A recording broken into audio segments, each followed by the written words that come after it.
Welcome to our panel discussion with the National Lifeguard Waterfront experts. My name is Kevin Button, and I'm going to be the host today to run you through this amazing discussion with our experts. Disclaimer: the views and the opinions shared by the panelists during this discussion are their own and are based on their individual experiences and professional perspectives.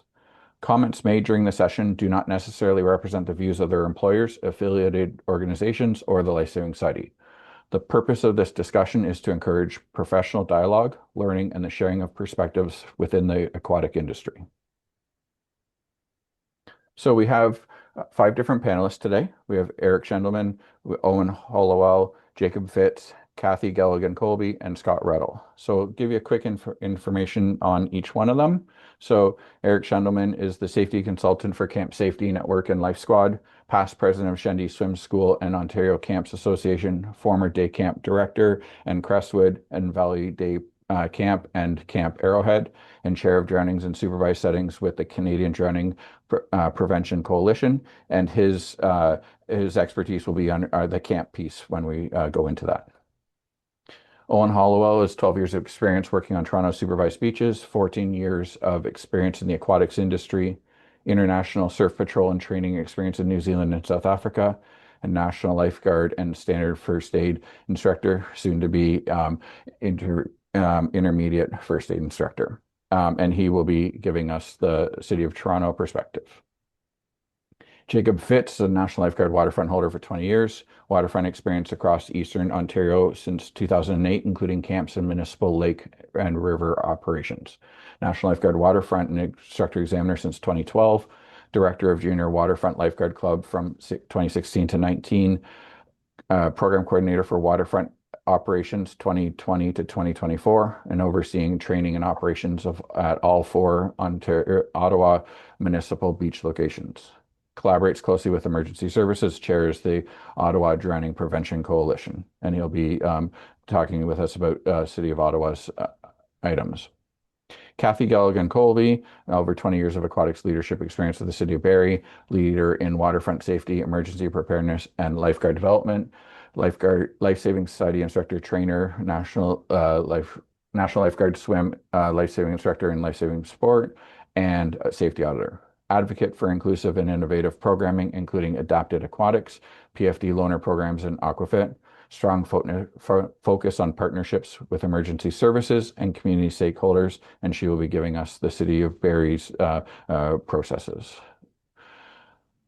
Scott Reddle is 30+ years of waterfront lifeguard experience on inland and Great Lakes, waterfront safety auditor and master's competitor, National Lifeguard Waterfront instructor on small inland lakes, quarries, and the Great Lakes, specialist in freshwater surf conditions, an affiliate with the Great Lakes Surf Rescue Project, the USLA Great Lakes chapter, and the Great Lakes Water Safety Consortium, and he will be giving us his expertise from Grand Bend. All right, so our first expert is Eric. So Eric, how do you expect lifeguards to balance being approachable and social while still maintaining authority and focus while they're on duty? It's one of the trickiest challenges they have in camp because it is an amazing social setting. The lifeguards on duty really need to separate out their social interests. So what I've done in the past is speak to camp staff about the importance of the job they're doing, the fact that they have a license literally to watch water. It's important to educate the entire camp community, from campers to staff, when they come onto a swim dock or a waterfront area, that the people that are supervising that waterfront have certification to do so. You can't get in the way of their supervision. You can give them all the speeches, but at the end of the day, in reality, their friends may approach them while they're on duty. Their family, they may have brothers and sisters that are at camp with them. And again, mostly a real social engagement. So using lines like, "I'm watching the water right now, I'm on duty, let me talk to you after." I use it as sort of a comparison between the relationship I have with my accountant when he's doing work for me versus when I see him at the golf course. This guy is the goofiest guy you'll ever meet, but when it comes to his work, he takes it really seriously. He gets the work done. I couldn't be happier. That's the kind of separation that's needed in the camp environment, because you're supposed to be in a professional, safety first scenario. And unfortunately, what's happened is some of the reports that I've been receiving from camp directors are the safety is at risk because other staff have made a 1 second decision to either throw somebody in the water, create a distraction, and the lifeguard really wasn't taking their job serious enough at that particular time. So going through the rules at the beginning of the summer, having those rules set with some signage, communication in advance of the summer season during their pre-camp training or their staff development are ways to offset this concern about social versus being a professional lifeguard on the water, because it is quite a concern, and distractions are, you know, you know, ultimately distractions will happen. So that's where the lead guard really needs to be in place to retrain, train from day one. If they let this stuff slide more than once, it just continues like an infection. So they need to catch it right in the beginning and make sure everyone knows the rules of the game. Excellent. All right. Yeah. Sorry. Did you have something else to add? No, that's Oh, it for that. I okay. mean, it is an endemic problem, and I know that some camps take it more seriously than others. It needs to be consistent. And one last thing I'll add is bringing credibility to the program itself, maybe telling a few stories when it works and when it doesn't. So bringing real life into it. This Yep. happened to us last year. The lifeguard was distracted, and we can't have that at our camp this season. For sure. Excellent. All right. What you touched a little bit on this, but what behaviors or habits help create a strong safety culture among seasonal staff, both on duty and off duty around the camp and the waterfront? Yeah, so going back to that training, what does pre-camp training look like? Who's delivering the messages of safety? The idea of actually making it fun because you're in a camp environment to make like junior safety inspectors amongst the campers, for them to be looking out for things like hazards, creating that culture of safety not only around the water but also on the land. They shouldn't be touching anything that's unsafe, but they should be looking out for each other, the buddy system, the signage, the rules need to be in place in advance. So anybody that comes to the waterfront at camp is aware of the rules. They know about the check-in, check-out system, the admission standards. You don't want kids just walking to the water, so they need to be, 3 meters away from the water's edge. They can't go near the water without a counselor or an adult, especially the young campers. We hear of these kids falling in. I think of the non-camp world, but Caden and Jocelyn, who lost their lives in Dryden last year, horrible situation where one fell in, couldn't swim, brother goes in to try and save the sister. There's scenarios around camp where there's this open water, and unless those messages are clear and the safety is in place, so creating that culture and also making grand announcements at mealtime. I was teaching a course yesterday, and there was a group that was presenting something. They said in this episode of something safety related. So make it fun, make it campy, make it dramatic, but get those messages across so they remember. You can give them badges in terms of, safety ambassador. Build something into your program to make it fun and recognizable. That's great. Thanks. All right, and one last one. And you've already touched on a bunch of it. So when distractions, peer dynamics, or rule enforcement challenges come up, what standards or expectations do you believe are most important for the lifeguards to uphold? Lifeguards have to be educated on the rules of the game around if they're an Ontario Camps Association camp, they can the lead guard or the head of the waterfront should review safety standards that come within our OCA standards. As well, they follow Regulation 50317. So there is a safety plan in place. I think that safety plan needs to be shared with all waterfront staff in terms of their roles and responsibilities. And some of the verbiage that they should be using when people are distracting lifeguards or waterfront supervisors. We're here to keep everyone safe. One thing I do notice that lifeguards are not doing well at camp for the most part is some camps do it better than others, blow their whistle and bring attention to a situation. It's amazing how they shy away from it. And I'm not sure why. So a lot of practice, a lot of training, need to be in place, and everyone needs to understand the rules of engagement. If they're not following the rules, which is really this question, somebody needs to speak to those people that are causing grief around the water or pushing others or being unsafe. Not in front of the group, obviously, but have a one-on-one. If it's something that becomes a problem, then you take them into the director's office and have a real sit down. Yeah, and that's definitely a challenge. Obviously, that personal dynamics piece and figuring out each individual person, and also that professionalism of the privacy as well, when we're dealing with such problem staff as well. That's great. Thank you so Yeah, much.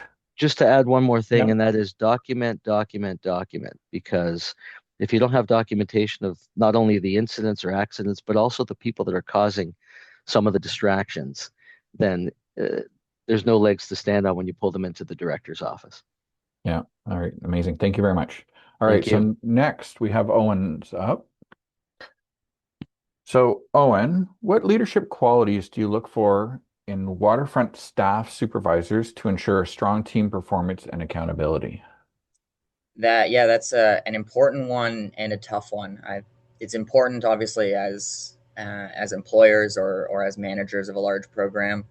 Um, I like to remind my staff, or liked to remind my staff, that there's only so much supervising that we can do.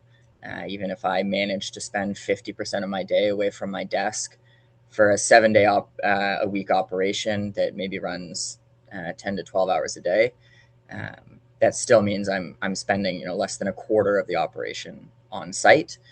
Um, for when we're evaluating, and it is tough to evaluate, there we're hiring young kids, we're hiring young adults. The two areas that I think need to be focused on um, is someone's interest in creating a quality program, their understanding of the standards that you as a program or you as an individual are interested in developing and focusing on. So if they're not on the same page with um, what is a quality program and what standards you're looking to meet for the season. In my experience, there's no way to get around that. There's no training um, or coaching or disciplining that is going to create that in your supervisory staff if they don't already come with that buy-in. Um, the second piece is are they capable of producing that quality program with and for you? Right? How are they going to affect the team performance? And that for me is a factor of their people skills, the same ratio that applies to me. And, if I've got 16 on site supervisors, I can't supervise them all the time. That's why they need the buy in. That same ratio applies to my supervisors and their staff. Some of our, in Toronto specifically, some of our head guards, which is our supervisors, supervise up to 25 staff a day. So if they don't have the requisite people skills to pass along the same information, to get the same buy-in from their staff, they're going to struggle from the same problem that I'm going to struggle from, is that I can't be there all the time. To me, the least important thing is the actual skills that they're bringing to the table. Obviously, like if they don't meet the minimum standards, that's a deal breaker. But in my fairly long experience with our Toronto waterfront, the easiest piece to manage is skills. You can always get someone better at driving the boat. You can always teach someone how to swim. You can always teach someone how to tie the knot that you prefer for securing the boat. Um, but if they haven't arrived with the interest in making sure that our policies, our procedures, and our standards are followed, we're never going to get anywhere. So that is the biggest ticket item for us. Great, thank you.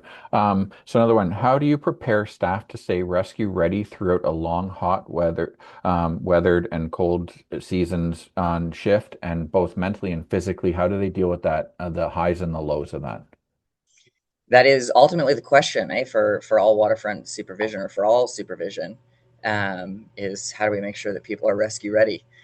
In terms of hot or cold environments, it just comes down to equipment, staff ratios. How many breaks can I give them? Have I bought wetsuits? Have I bought cold weather jackets? Do they have toques, sweatpants? Do they have somewhere to get warm? Do they have somewhere to cool off? All of that is just an equipment managing piece, and how big your budget is. Um, Operationally, for how we make sure that someone is physically ready or physically rescue ready during their shift, it as I stay in the game longer and longer, has become probably the biggest thing that I focus on. I've noticed over the last 4 or 5 years, as we hire and evaluate staff, both in our pools in Toronto and specifically at Waterfront, that more and more staff that we're intaking, or potential staff that we're intaking, and staff on shift. So staff we've already hired, maybe they're returning from a previous season, maybe they've been with us for 4 or 5 years, are struggling with the physical skills required for the job, whether it's a physical skill that we have implemented as a standard, or whether or not it's just like a fundamental NL skill that the Life Saving Society has as a minimum requisite. More and more of our staff are struggling with that. I have staff coming to trainings that can't swim a 400 meter. They can't swim 200 meters continuous front crawl. They can't swim 100 meters continuous front crawl. And they're telling me, well, I just restarted my NL last week, so I'm fine. I'm telling you I'm fine. And it's really driven home for me the requirement that as an organization, we have a robust plan and training in place for our staff to make sure that our staff are qualified for the job we're performing, because having an NL just isn't enough from what I'm watching with our staff. In my view, nothing will replace day-to-day training. There is no amount of, we run obviously preseason trainings, we run mid-season trainings. Our Waterfront runs a full 4-hour training every 2 weeks for our staff, in addition to a full day preseason and a full day mid-season training. So the staff get what on paper looks like a lot of site-specific training, a lot of employer-specific training, right? That is on top of their bronzes that they took, on top of their NL. But in practice, a full day training is not, if it's an 8-hour training, is not as valuable as 8 1-hour training blocks throughout a season. And my big focus with my staff is that every day needs to be something you get better at, especially with the physical component. That's just the nature of physiology, is that you can't exercise for 7 hours in a day and expect that to replace 7 sessions throughout a week. And so creating a system with your staff to be able to provide that training, encourage that training, and promote that training is the most important, I think, piece for us. And do you think that physicality piece is probably one of the biggest pieces on how they deal with the hot and the cold days, just because of the fact that they're able to weather the storm, I guess is a good way of describing it? Yeah, I think both in terms of the hot and cold, and I didn't touch obviously on the mental side of it, but I notice the overlap is significant between our staff that are physically capable, that don't struggle with fundamental skills, and our staff who feel confident, who are focused. Those are the same group. There is no distinction between those groups. The staff who aren't worried about their 400-meter swim, or aren't worried about their run, swim, tow, or their victim drag on the beach, those are the same staff that I notice are focused because they are confident. And probably likely, I can't speak to the physiology of it, but if you're physically fit, a task in a hot day is less exerting for you, for sure. So, all right, final question. When designing waterfront programs and response strategies, how do positioning and equipment placement impact the response times and overall safety? I mean, they're the only thing that impact the response time and overall safety. The big decision that needs to be made when designing a program is where the guards are supervising from, how spaced out they are. The Life Saving Society has some great guidelines about how far apart guard stands can or should be on a waterfront. The trade-off is assuming we have an equal spread of guards. Your options really are: do we put the guards on the shore? Do we put them in a guard stand, or do we put them on the water. So in Toronto, we put our guards on the water anytime there are swimmers in the water. So as soon as someone is past knee deep, the guard needs to be the deepest person, and they are on or in a rescue craft. The trade-off for that is that your lateral response time is reduced. So anytime that you're on water, that is the slowest mode of transportation. No matter how good of a paddleboarder you are or a rower you are, unless you're in a power boat, I can run faster than you can row, paddle, or swim. But it means that you're right there with your swimmers if something happens. So when you're deciding to put guards either in the guard stand or on shore or in the water, one of the big factors is how spread out your guards are going to be. If you can manage to have guards every 75 meters down the beach, then putting them in water is a great solution. No one is going to have to travel very far laterally. And we know that swimmers deep out are not the only people at risk of drowning, but they are more likely to experience a drowning scenario. So that's kind of the big factor for us on our waterfront is how spaced out we can put our guards.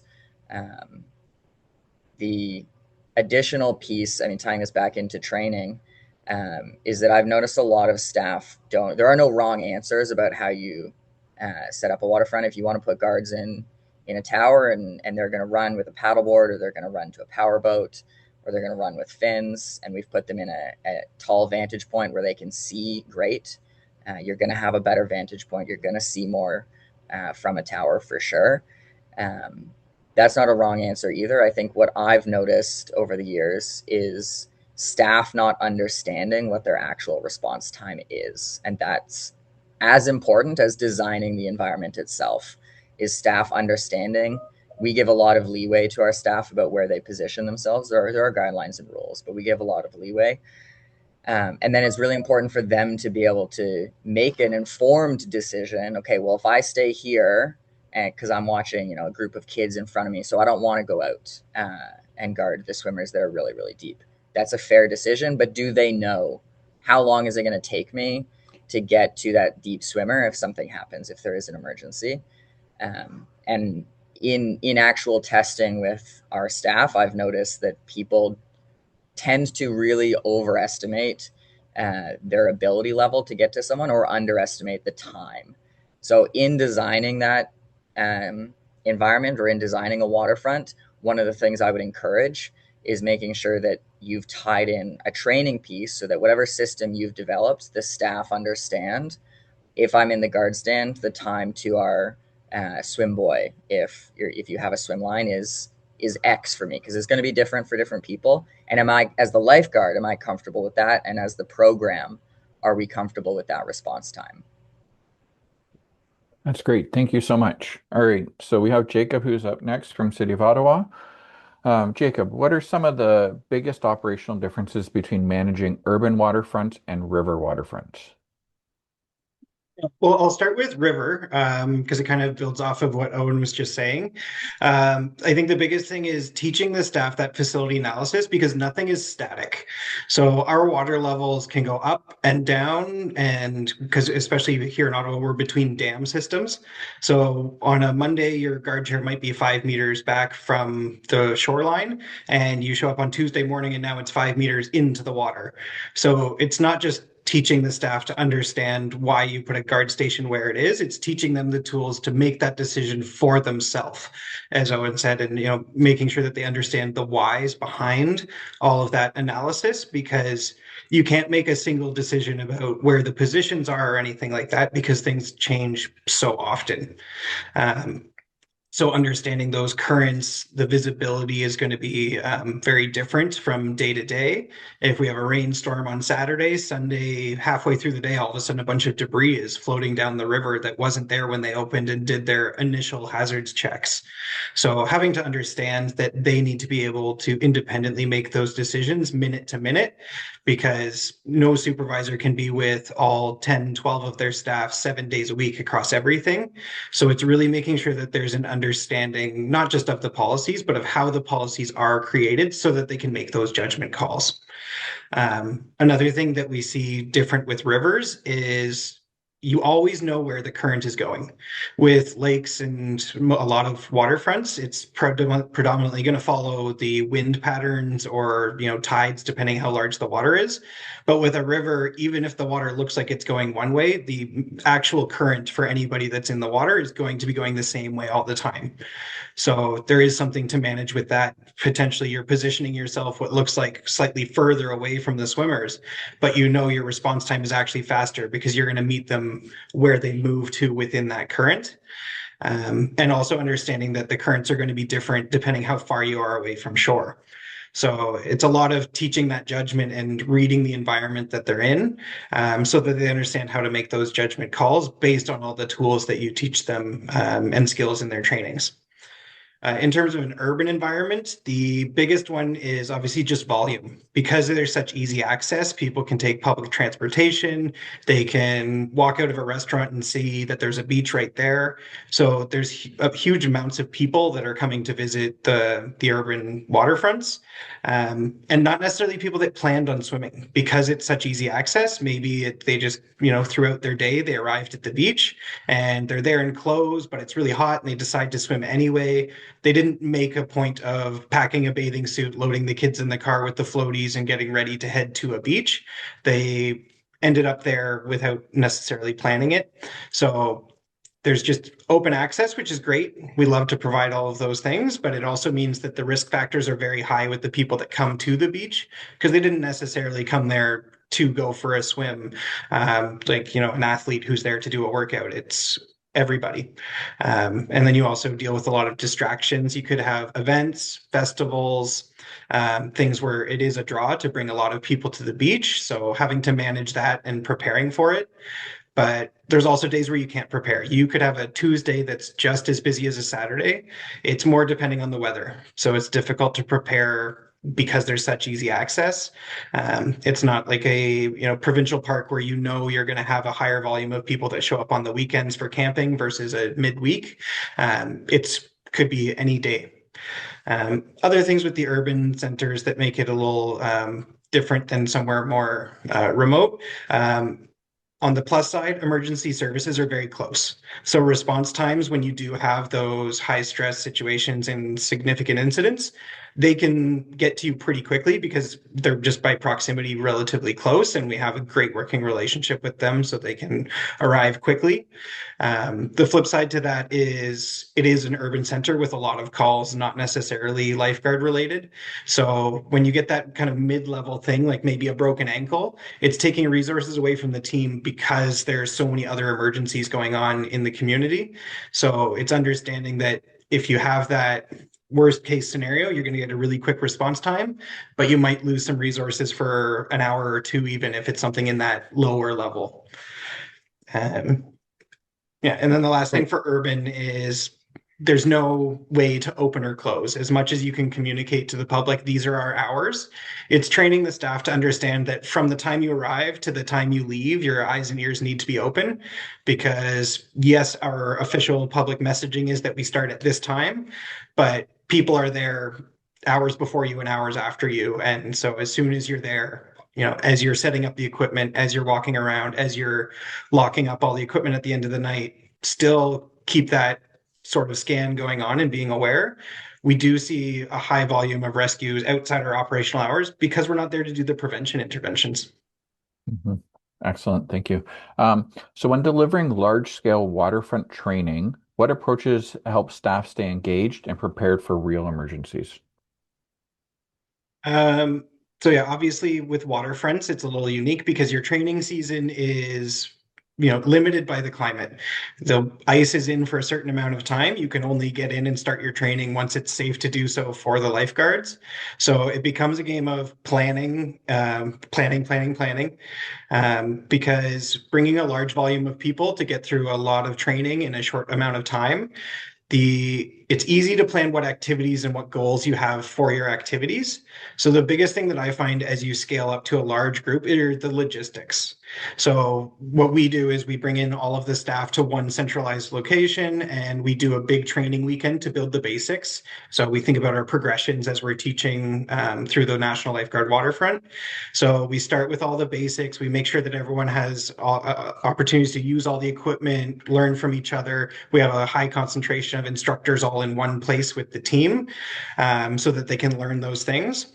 And well, the way we set it up is when somebody's learning an activity, let's say paddle boarding, so introduction to paddle boarding, we have one lead National Waterfront instructor, but we also have 3 or 4 other people there in an assisting capacity so that to stay on that timeline to make sure everyone gets the most out of their training. One person's leading a lesson, and you've got 3 other people who can pull people aside who are struggling to catch them up to make sure that the rest of the group isn't slowed down and they're still getting lots of practice time. And you also have those 3 extra people who can move paddle boards, bring out equipment. They can look at their watch 15 minutes before we switch from paddle boards to search skills. Somebody's running up the beach to get all of that equipment because, as I said, it's a short timeline. You've got a big volume of people. And if there's a lot of standing around and watching you flip through your notes or running to get equipment, that's where you're going to lose the engagement and you're going to reduce the amount of actual practice time they get. And we know that's the best thing that they get is that practical time in the water, so that we need them to have that ability. Once we finish that kind of basics weekend, everyone breaks out on the next weekend and goes to their site-specific training. So this is where they really get to hone in on that environment that they're going to be working in. And it also gives a chance for those supervisors to work directly with the people that are on their team, to make sure that they have all the skills and everything that they need. One thing that we do also is after that second weekend on the Sunday afternoon, we bring everyone back to a centralized location, and it is as many practical situations as we can run through with a team of 50 or 60 lifeguards. So again, it becomes logistics. It takes time to predetermine the groups, the guard teams, rotation, sit everybody down and explain it so that there's no downtime of anybody waiting in between situations to maximize the daylight and the amount of time that you have with the team there and the instructors you have. So things like that are having multiple practice kits available. So one kit is there ready to go. The next one's being packed up while the next team goes. The next one's being repacked while the next team goes. Also assigning the roles of, okay, first you're going to be in the victim group. You're going to be a victim over and over again so that this guard team gets a lot of repetition and practice. And we found a lot of success by doing it that way. As much as it can be, as Owen said, that 7-8 hour training day might be a lot physically. We can keep them mentally engaged by going through those things. If there's no downtime, there's no time for them to get distracted and wander away. They're always in a role that supports the training of the whole group, whether or not it's being the guard pulling someone out or moving equipment around. Somehow they're involved in the bigger picture. That's great. Sounds like a lot of coordination to make sure that you are as effective as possible on those training days. One more. How do search techniques and specialized equipment work together to improve effectiveness and safety during waterfront incidents? Yeah, so the big thing is there's, so many different types of scenarios that can come up with searches of, where the person is, who the person is, what the environment is, the weather, all of those things.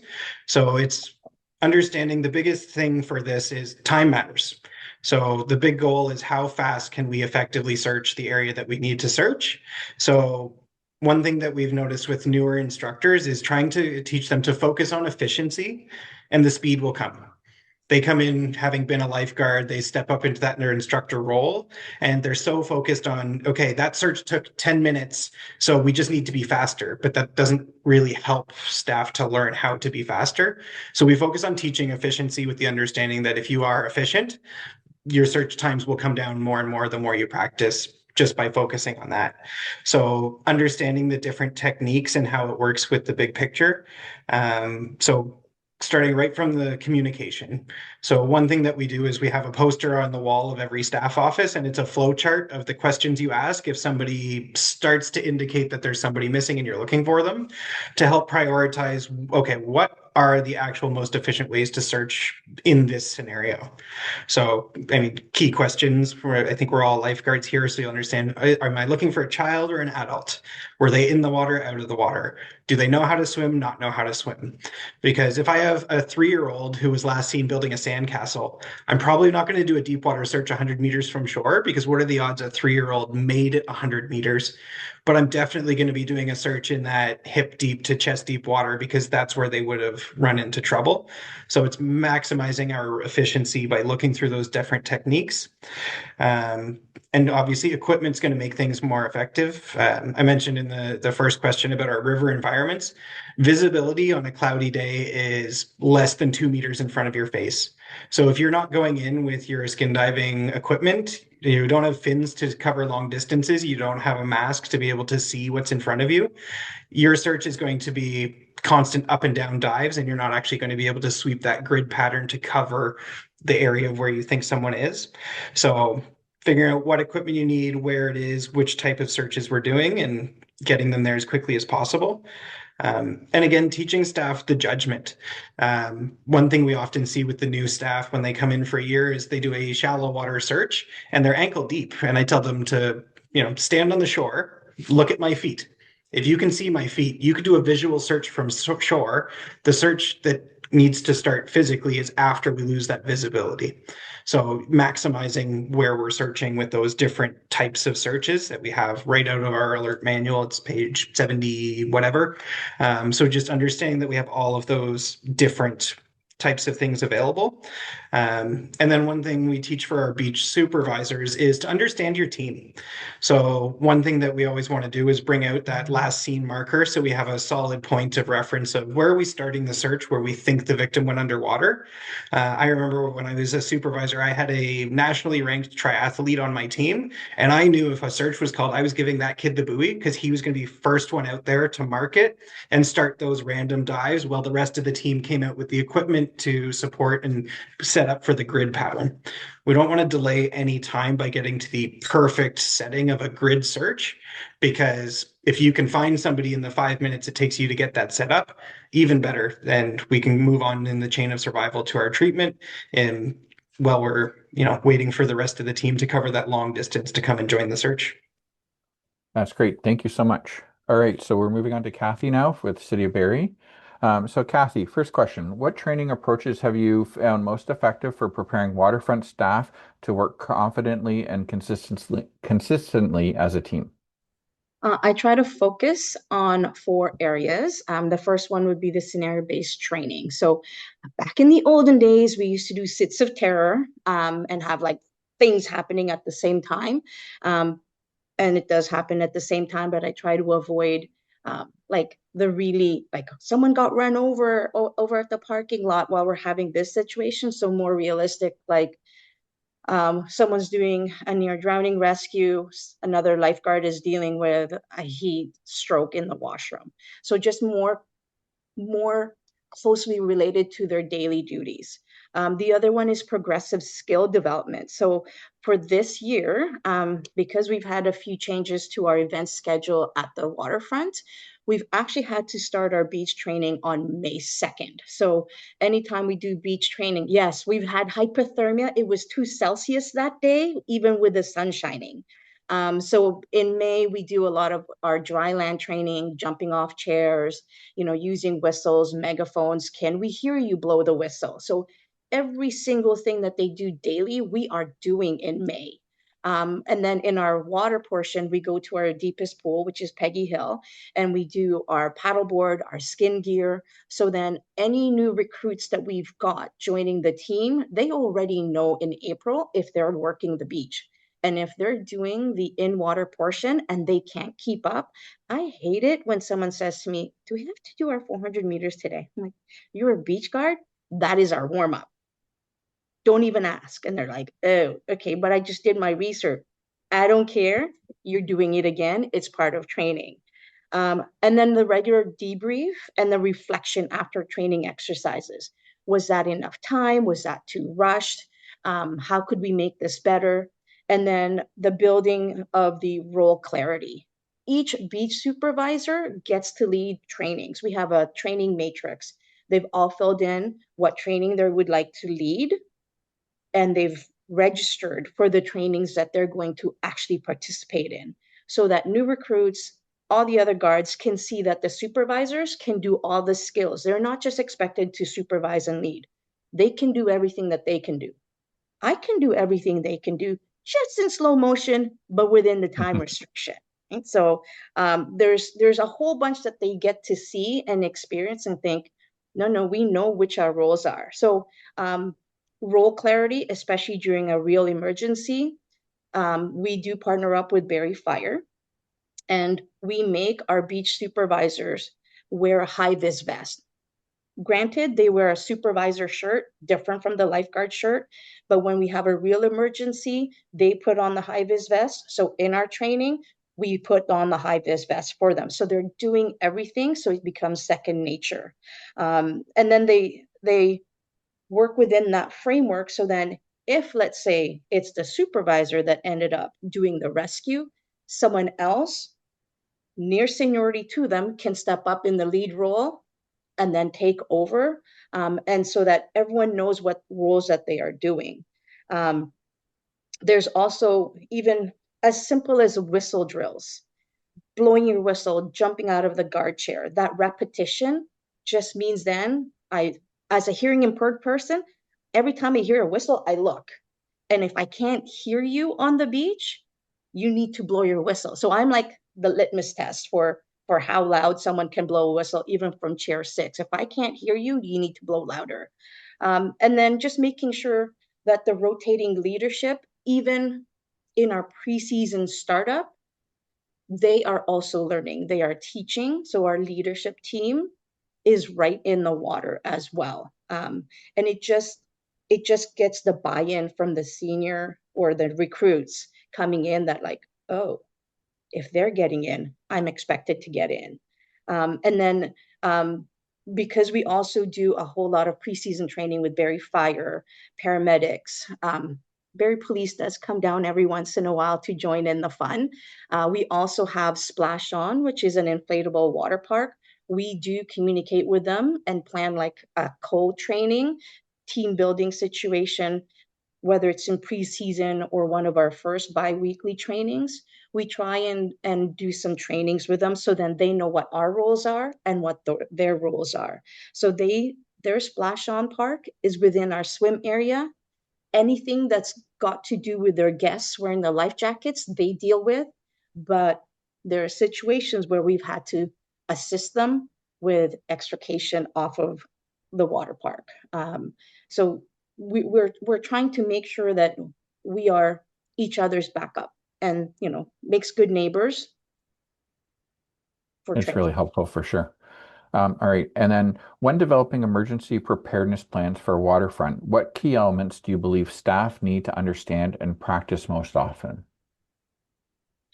The realistic situations and the scenarios, and making sure that when we do a post-incident debrief, we are learning from them.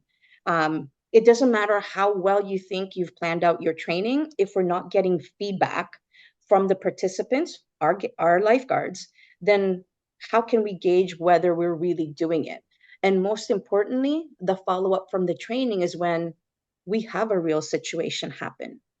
How are they feeling? And getting that post-incident feedback from them as to, oh, so after a major situation last summer, we were given the feedback of, we do our scenarios all the time. Every single scenario we have, the person lives. Maybe we should have a scenario where they don't, or they're in critical care. What do we do then? What can we prepare our team? So it was like, oh, okay, that's different. And then, now we're going to have to add that and make sure our support system is in there to say, if it's going really bad, what can we put in place? Just basically training and making them do their role as best as they can, and making sure that they're performing to the best training that we've given them, and really building that trust within the team itself. if the guards can see me going on a paddleboard training on my day off, they're like, oh, desk girl is out on the water. We should be doing the same thing. And making sure that they can trust me if I was their backup, and I would trust them to be able to do their job and wouldn't undermine.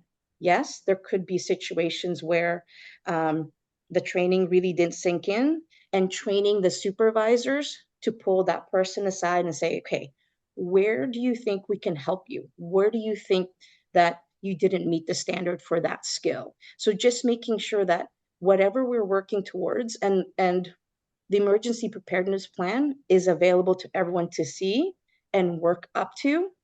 And if we're not meeting it, where are we as the programmer, as the beach supervisor, where are we falling? And making sure that we catch everyone up.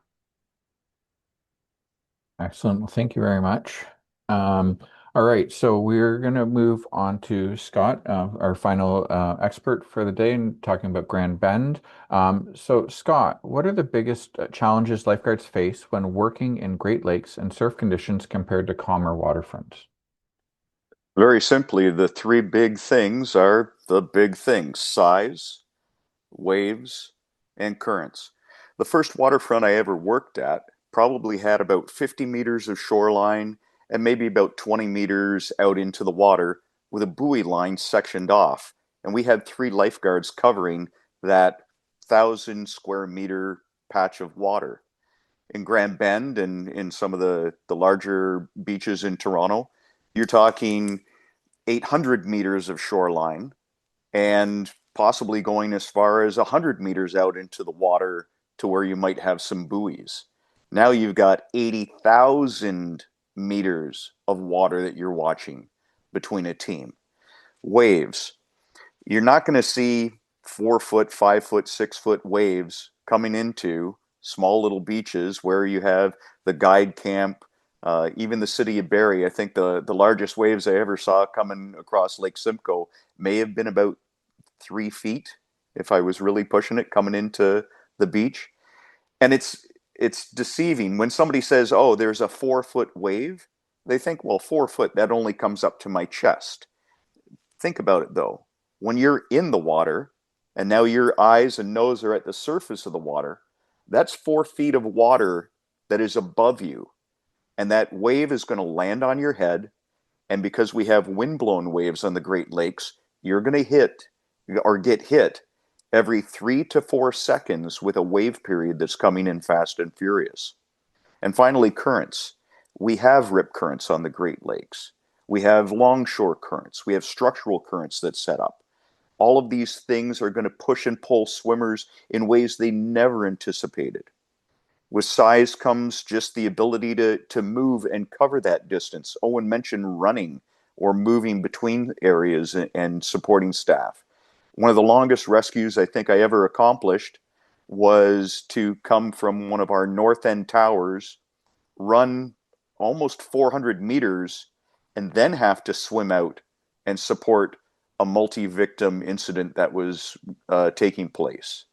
And that's just not something that people think about practicing. All right, great. Thank you.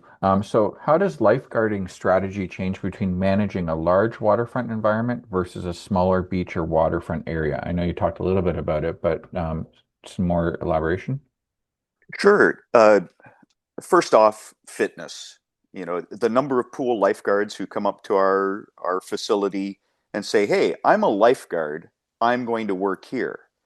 And even something as simple as, okay, I want you to run 50 meters across sand and then swim out and carry somebody back in using a rescue tube or can.